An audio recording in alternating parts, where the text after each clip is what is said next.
And now we have to crawl through this very difficult section of rock, which is all windy and jagged and difficult, and they have to get through this in order to get to the first cornice, the first level of the Mount of Purgatory.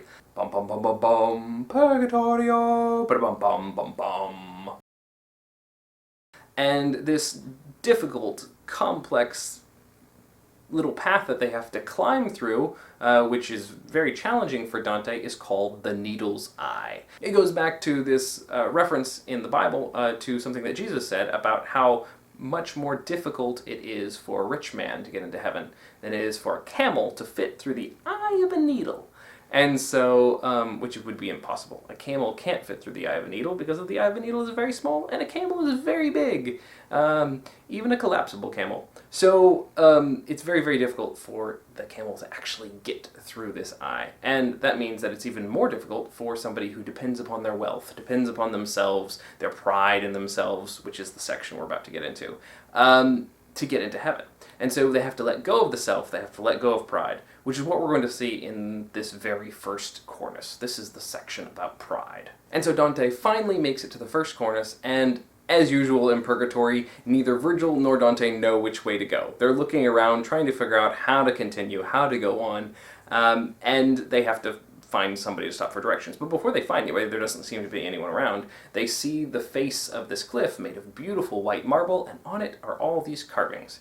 And the carvings are very significant, and Dante spends a lot of time discussing them. That's what most of this canto is about. And this is the first part of the Cornice of Pride. Now, each of the cornices, each of the terraces in Mount Purgatory, deal with one of the 7 deadly sins. But not only do we have a sin that's being punished or corrected on each of these sections, but we also have 2 other things going on. Okay, so if you remember back in Inferno, we would have a sin that would be punished by contrapasso, by a symbolic representation of that sin. So whatever was going on, whatever the person had done in life, they're continuing to do it in a symbolically torturous way in the afterlife. Well, Purgatory, as I mentioned when I was talking about Inferno, has the same sort of issue. It has a contrapasso. It has a punishment that represents something about the crime. But instead of being a punishment that actually is a continuation of the crime, it's a punishment that is a reversal or an undoing of the crime. We see a whole lot of reversals, a whole lot of undoings throughout Purgatory, because it's all about undoing the wrong that we've done in order to correct and make us what we ought to be, what we should have been all along. But not only is there a contrapasso on each of these ledges, but there's also something called the whip and something called the rein. And there's no explanation of this in the Pride section. In fact, there's no explanation up to Canto 12. It's not till Canto 13 that Dante explains the whole idea of the whip and the rein, but we already see it in action through these next couple of cantos. And this is very true to Dante's normal style. If you remember back in Inferno, he goes through section after section after section of Inferno, getting us all the way down through the first 6 circles before he explains the general organization of hell and how it works and what he's talking about. And then he doesn't explain the concept of contrapasso, really, except for in vague terms, until we get almost to the end, back down with Bertrand de Born among the divisive, down in Circle 8, low Circle 8, before he even mentions that key term contrapasso. And so Dante really likes you to explore the ideas, to see the ideas for a while, to get a feel for them, and then he tells you what he's talking about with them. And that's just so Dante. But as in this first section of Pride, we're going to see the whip, which are these sculptures that he sees on the wall, and later on we're going to see the rein. Now, what does he mean by the whip and the rein, which he'll explain in Canto 13? Well, the whip is something that spurs you on, it drives you forward. And the whip is something that reminds you of the significance of a virtue and the importance of holding on to a virtue that will keep you from this sin.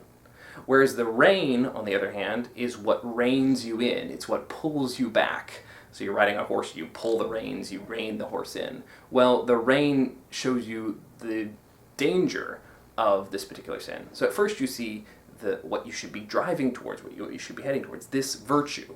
which in this case is humility. And later on we'll see the reign, which is the danger and the devastation caused by pride. What happens when you are prideful? Well, it's awful. And in the middle you have the contrapasso. So each of the different terraces will have 3 whips, and then they'll have some number of reins at the end, which will represent, again, what happens when you stick to this. And in the middle, we'll have the souls who are suffering from the contrapasso. And so this first section, the whip, are these images, these beautiful sculptures that are in the wall, and Dante sees them and he begins to look at them. And there's a whole lot about art here, which Dante always talks about art and about poetry and things. This is really the only time in Purgatory where it's very visual. The next few will be spoken or will be sung or different ways like that. Anyway, I like to talk about the section of Pride a whole lot because it fits very well with the section in Inferno, when Dante has that moment of huge overweening pride when he's among the thieves and he gets really full of himself and he's looking down on some of the poets of antiquity and being like, "Psh, Ovid, Lucan, you don't matter, I'm awesome!" And he has this huge moment of pride, and then he gets corrected by Ulysses. And it's very, very significant. Well, I like to point out his explanation of pride here in Purgatory, because it really reveals the significance of what Dante thinks about pride and why his moment of pride was so dangerous back there. So the whip that he sees here, these beautiful sculptures, are not man-made, nor are they made by nature, but they are actually sculpted by God. If God were to create a work of art, wouldn't that be gorgeous? They are perfect, they are amazing, and Dante is really absorbed in them. The first one is an image of the angel coming down to declare to Mary that she is with child and that she is going to carry Jesus into the world. So Mary's humility is represented by her acceptance of her role and her task as carrying Christ, but also we have the humility of Christ to go from being God to coming down and becoming a man. And so that sense of humility is extremely important there. But then Virgil points out that there's more to look at than just one picture. He needs to move on. He needs to take it all in. There's a whole lot about seeing and about opening one's eyes in this section. Virgil keeps pointing out to Dante that he has to keep his eyes open. He has to learn by seeing carefully. And that's very important here because this is all very a visual section, a visual canto. Everything's about the arts and the eyes in this section. But also Dante sort of scrambles his senses a little bit here, which he does from time to time. He plays with sense. He says these visions, these images are so beautifully sculpted that it's as if you can hear them. He says, my ears didn't hear them, but it was like I was seeing them so clearly that I could hear them in a sense. He sort of blends his two senses, which he actually did earlier, if you remember when he talks about the angel's green wings, how the serpent heard the green wings as if you can hear the color green. The term for that is synesthesia, when you mix up your senses or blend your senses for effect. And Dante seems to sort of play with that idea a lot. With my hearing, I thought no. With my sight, yes, they are singing. But he moves on, he sees the second painting, which is a picture of King David, who is bringing the Ark of the Covenant back into the Holy City. It had been captured and had been lost, and it was this great tragedy for Israel, but ultimately they recovered it. It was brought back to them, and now here they are bringing it back into the city, and David is so happy that he's singing and dancing. Now, David was a poet, and Dante sort of feels a connection with him. He quotes from the Psalms a whole lot, as we saw earlier, but he feels this sort of connection with David as a poet. But David was also this great king, and as a king, he had this role to play as a very important leader. But at this moment, he was dressed very casually, and he's singing and dancing in the street because he's so happy that this great sacred object has returned that represents that God has returned to his people. And so David is showing this humility because although he is a great king, and although he could dress in these great regal robes, and he could look very fancy, and he could act very regal in front of everyone, he's let go of all that so he can celebrate and dance. And be one among all the common people celebrating the fact that the Lord has come and been among them. But in this same moment, we also see in this sculpture Michael, his wife, who is up in the window looking down at David and sneering at him. She's looking at him in scorn because here he is acting like a big fool in front of everybody when he should be acting all kingly. And so she's embarrassed of him and she's looking down at him. And so we see this difference between humility, where David is recognizing his place here, and he's He is celebrating among all the people. And Michael, who's very proud, says, we're a royal family. We don't need to be acting all foolish and all happy and dancy around here. And the third vision is a vision of Trajan, the emperor. And so it's a historical vision. And Trajan is going off to war, and a widow asks him for help. And at first he doesn't want to, and we have this whole conversation back and forth, which Dante hears with his eyes. And Trajan at first says, I have bigger, better things to do. I need to go to the wars. I need to do these great things, and I'll deal with your problem later, because your problem is a little thing. And the widow says, yes, but what if you don't come back? What if you die? And ultimately she convinces Trajan that he needs to do what's right now, in the little things, as well as the big things. And so there's this moment of humility. Let's put aside my greatness and address things that are good and right and true, and show humility in that. And so these are the visions that are supposed to encourage us towards humility before we see what the sin of pride brings about. And again, Virgil has to direct Dante's attention. He says, look over here. Here are some people who can help us and give us some guidance. And these people here, at first, Dante is having trouble with his eyes. He can't recognize them as people. They don't look like people because they have these great weights on their backs. They have these huge stones on top of them. And so the contrapposto here is pretty clear. If you are prideful, then your chin is up in the air. You have, you think you're so great, and you walk stiff and you walk upright. But the weight on their heads is to correct that pridefulness, and it's to push down that pride that they had and to teach them again humility. It's a pretty obvious posture here. Giuseppe Mazzotta, who I really enjoy, points out here that Dante seems to have this moment of pride himself. He's looking down on these people and being like, you all are awful, I can't believe this. And he has this moment where he says, oh, you proud Christians, wretched souls and small, who by the dim lights of your twisted minds believe you prosper, even as you fall. That sort of, oh, you think you're so great, don't you? And he's pointing the finger. And we've already seen that Dante suffers from pride. I mean, look at the Inferno. But then, notice the change. He says, can you not see that we are worms, each one born to become the angelic butterfly that flies defenseless to the judgment throne? And so we are worms. He changes it around and embraces himself in the smallness and says, can't you see that, oh, we are very small? And so he recognizes himself as not greater than others. We notice that what pride is to Dante, the definition of pride, is not necessarily going after great things. It's not necessarily having high ambitions. It's not necessarily, being really good at what you do. But it is thinking more highly of yourself than you ought, and thinking less of others. And so we see that Michael, David's wife, who's looking down at him and saying, you are supposed to be king, and here you are just groveling among the people. That's terrible. She's looking down at him. She's looking at him with scorn. And so Dante's problem really comes when he thinks so greatly of his art and so greatly of his poetry that he begins to look down on others and think less of others. Like when he was saying, Ovid Lucan, you are nothing compared to me, back in the Inferno. That was definitely a problem. And so once again, Dante has to realize his own place and not think better of himself than of others. Canto 11 starts with this version of the Lord's Prayer, which is adapted to this particular situation. It emphasizes the role of humility and the staying away from pride a lot.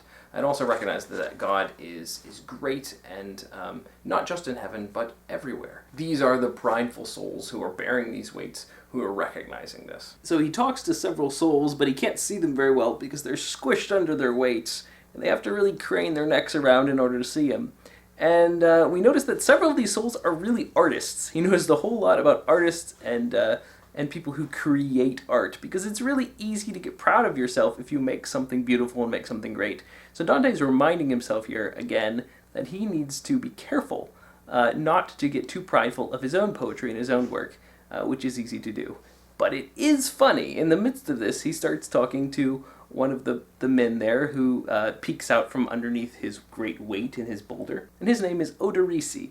And Odorizzi talks about how people really shouldn't be prideful, because after all, if you are prideful of your art or the great things that you do, in a few years, somebody else is going to come along and be even better than you.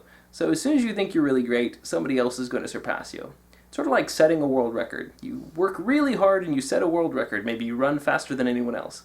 Well, next year somebody else sets an even faster world record, and then where are you? You've been forgotten. And one of the examples he gives of this happening is a couple of Guidos. He says, "So from one Guido has another shorn poetic glory, and perhaps the man who will unnest both is already born." This is really funny because it's a reference to Guido Cavalcanti, who was referenced in Canto 10 of Inferno. You remember Guido Cavalcanti? He's one of Dante's best friends when they were younger, and he was very much a guide to Dante in poetry. He showed Dante a whole lot about poetry. He was one of the fellows of Dante in the sweet new style that Dante brought about. And because of their differences, ultimately Dante banished Cavalcanti, and Cavalcanti died. And we saw a lot about that in Inferno. You can go back when we talked to Guido's father, Cavalcanti de Cavalcanti, in Canto 10 of Inferno. But here there's a reference to Guido as a great poet who supplanted another Guido, but ultimately there's another person who's going to unrest them both, who is going to be a better poet than either of them and take away their glory by being even greater. Guess who that poet is? I wonder who was a better poet than Guido Cavalcanti. It's Dante himself. And so it's kind of odd here that he mentions himself, of course not from his own voice, but from Odorizzi's voice, and says, oh yeah, I'm better than these other guys. It's kind of funny that this is in the midst of the Pride section. But after all, it is said by somebody else. If you're writing a fan fiction, I guess you can do that. And also, it's in the middle of a point where you gotta say, don't be too prideful, because, yeah, maybe you take somebody else's place, but then later somebody else is gonna come along and be even bigger and better than you.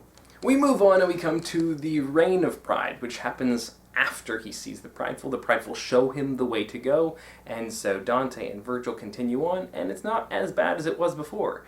And along the way, along the path, there are these images, again, these pieces of art that represent what happens to the Prideful. And there's story after story after story on the ground before Dante, and he watches it as he steps over it, of all these people, these figures from mythology, from the Bible, from history, who were very prideful, and then they fell. And also this is something that you can't really see in translation, but is in all the notes. Giuseppe Mazzotta and Ciardi both mention it. There's an acrostic here. Dante keeps using the same letters to start each section over and over and over again, and it spells man to represent how humanity is always full of pride. People are just always going down the prideful path and always leading to their destruction. And so we see again and again all these stories of people who were very prideful and were ultimately destroyed. This is what happens when you're prideful. There's a lot of people referenced here who we've already seen, like Nimrod, who is down in the Inferno, Briseus, who is mentioned in Inferno, we didn't actually get to see him, all these different figures. But ultimately we come to the end of the prideful section, and there's an angel standing there.